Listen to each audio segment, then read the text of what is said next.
Oke, kita masuk ke soal nomor 26 ya. Nah, di sini bayi perempuan usianya 1 hari di rumah sakit lahirnya ya, hasil anamnesa, persalinan cukup bulan, spontan dan lahir normal.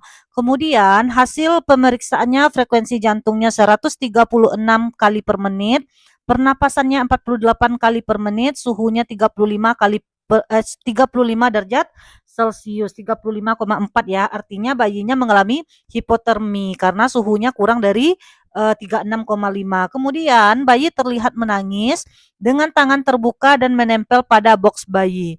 Nah, di sini yang menjadi pertanyaan adalah apakah mekanisme kehilangan panas yang terjadi pada tubuh bayi sesuai kasus tersebut? Nah, jadi yang ditanya adalah mekanisme kehilangan panas. Jadi kita harus tahu dulu mekanisme kehilangan panas itu apa-apa aja ya. Nah, jadi untuk mekanisme kehilangan panas itu ada radiasi, konveksi, konduksi, sama evaporasi. Kalau rehabilitasi itu bukan sebuah mekanisme kehilangan panas. Nah, jadi berdasarkan kunci jawaban yang ada, kita skip dulu jawaban yang paling kita anggap tidak akan betul. Nah, ini rehabilitasi. Rehabilitasi itu bukan sebuah proses atau mekanisme kehilangan panas tubuh. Jadi untuk jawaban opsi E udah dipastikan itu kurang tepat ya. Nah, kita lihat di opsi pertama yaitu radiasi. Nah, kita harus tahu dulu radiasi ini seperti apa. Nah, jadi radiasi itu adalah kehilangan panas, nah, ke lingkungan yang lebih dingin tanpa kontak langsung. Jadi, kalau radiasi itu kehilangan panas ke lingkungan yang lebih dingin tanpa kontak langsung atau melalui gelombang inframerah. Nah, di sini apakah ada disebutkan bayi itu kehilangan panas ke lingkungannya. Nah, kita lihat di sini bayi tangannya terbuka dan menempel pada box bayi.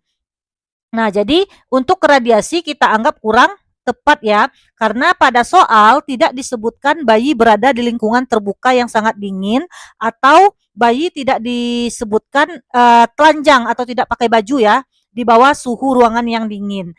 Nah, kecuali di soal dibilang di bayi berada di suhu ruangan yang 36 atau dengan suhu ruangan AC gitu ya. Tapi di soal itu kan tidak ada. Maka tidak ada indikasi kehilangan panas secara langsung melalui udara. Jadi untuk radiasi ini kehilangan panasnya melalui udara ya. Misalnya berada di lingkungan atau ruangan yang ber-AC gitu. Tapi di soal tidak ada. Maka kita anggap untuk jawaban radiasi kurang tepat. Nah, kemudian kita lihat opsi yang B, konveksi.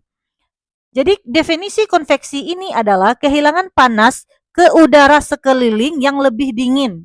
Nah, jadi kehilangan panas ke udara sekeliling yang lebih dingin. Nah, contohnya juga sama seperti dengan radiasi tadi. Apakah aliran udaranya itu melalui angin atau melalui AC gitu ya. Nah, di sini juga tidak dijelaskan bahwa bayi itu berada di udara yang ber-AC atau udara yang dengan angin yang kencang, itu kan tidak ada ya. Maka untuk opsi konveksi kita anggap juga kurang pas. Nah, kemudian kita lihat konduksi.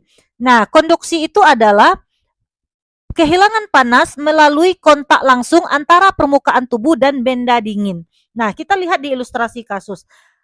Ini konduksi antara kontak tubuh, berarti kontak tubuh bayi dengan sesuatu benda yang dingin. Kita lihat di sini tangan terbuka, berarti sebuah tubuh. Nah, artinya itu kontak tubuh yang dan menempel pada box bayi. Nah, jadi box bayi ini merupakan sebuah benda yang dingin. Sedangkan tangan terbuka ini adalah tubuh. Jadi, tangan terbuka artinya berkontak atau bersentuhan, menempel pada box bayi. Maka ini dinamakan sebuah mekanisme kehilangan panas melalui kontak tubuh antara permukaan tubuh dengan benda yang dingin. Nah, jadi permukaan tubuhnya kita di sini tangan terbuka, benda dinginnya adalah box bayi.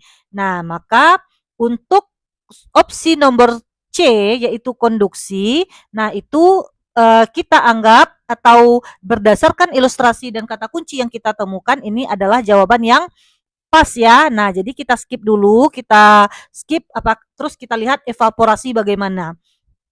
Nah, kemudian untuk evaporasi itu adalah kehilangan panas melalui penguapan cairan. Nah, di sini penguapan cairan ya, cairan. Nah, biasanya ini setelah mandi atau ketika bayi itu basah. Apakah karena keringat atau adakah cairan ketuban ataukah air gitu ya. Karena di sini kan cairan. Jadi intinya evaporasi itu adalah cairan. Nah, jadi apakah ada di sini disebutkan air atau yang lain? Itu kan tidak ada ya.